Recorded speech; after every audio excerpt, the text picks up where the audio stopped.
বেলপত্র কোথায় গেল? জালার পড়িছিল না। আর আইছে। फिर से गिना कर दो फिर डालना ॐ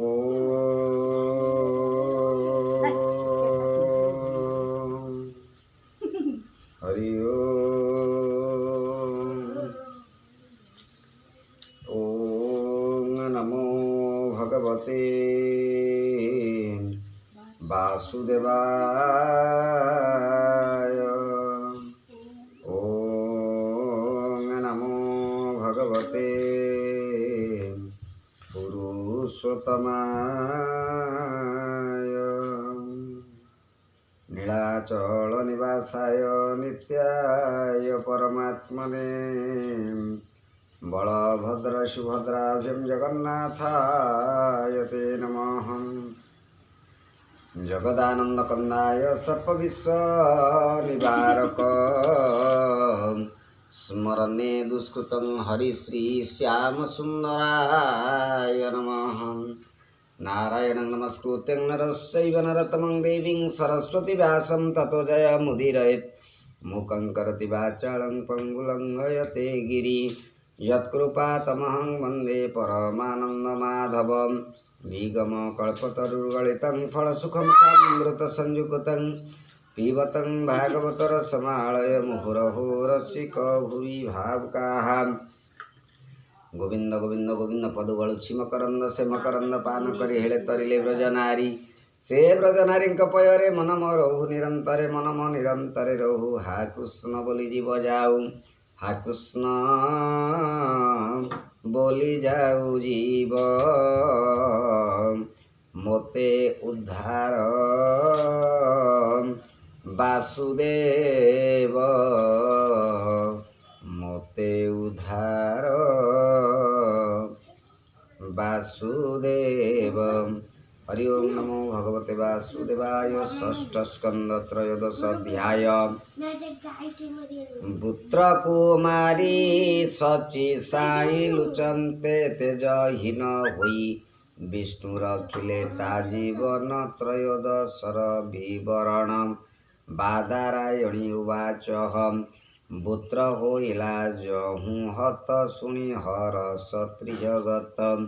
इंद्रर बिनु जेते जन हरस होइले राजन अमर देव ऋषिगण पितृदैवत जेते पुण ब्रह्मा शंकर वज्रधर गले से जे जाहार पुर राजा परीक्षित उवाच भो मुनि हुआ सावधान या सुनिते मोर मन किंपा हरस देवगणे इंद्र विषाद की कारणे कहिबा एथिर कारण नमई तुम्बर चरण बादरायणी वाच वृत्र विक्रम देखी देवे महत ऋषि आदि सर्वे भौभे उद्वेग मन होई कहिले इंद्रंकु से जाई भो देव देवंक ईश्वर पुत्र सुरकु संहार इंद्रता न कले स्वीकार ब्राह्मण बधे पाप घोर इंद्र उवाच जेते मारिले विश्वरूप घेनिले ब्रह्म हत्या पाप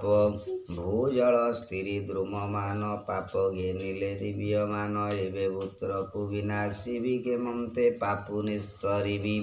श्री शुक उवाच इंद्र वचने ऋषिगण शुणी से कहन्ति वचन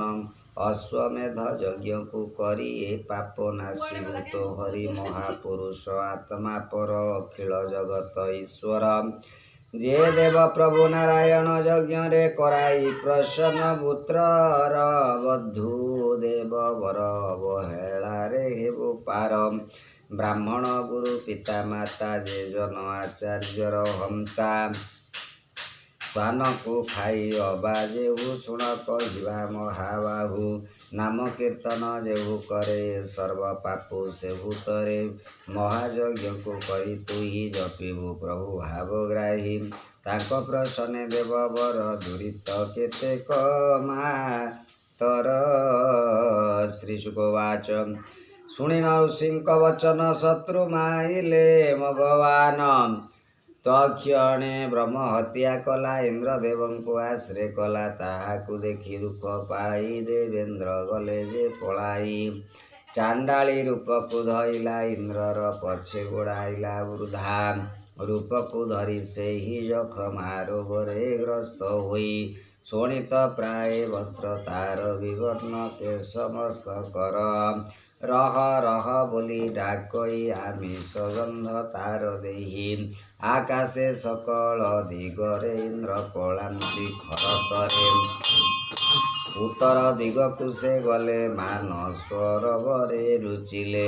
ପୁଷ୍କର ନାଳେ ଦେବବର ଚଞ୍ଚଳ ମନ କରି ସ୍ଥିର ସହସ୍ର ସମ୍ବତ୍ସର ତହିଁ ବ୍ରହ୍ମ ଭାବନେ ମନ ଦେଇ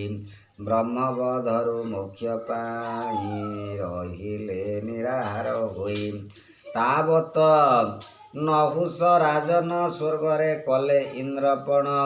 ବିଦ୍ୟା ତପସ୍ୟା ଯୋଗ ବଳେ ସ୍ୱର୍ଗ ସମ୍ପଦ ଭୋଗ କରେ ଐଶ୍ୱର୍ଯ୍ୟ ସମ୍ପଦ ଭୋଗରେ ନହୁଷ ମଦାନ୍ଧ ବୃଦ୍ଧିରେ ନହୁଷ ମଦାନ୍ଧ ବୁଦ୍ଧିରେ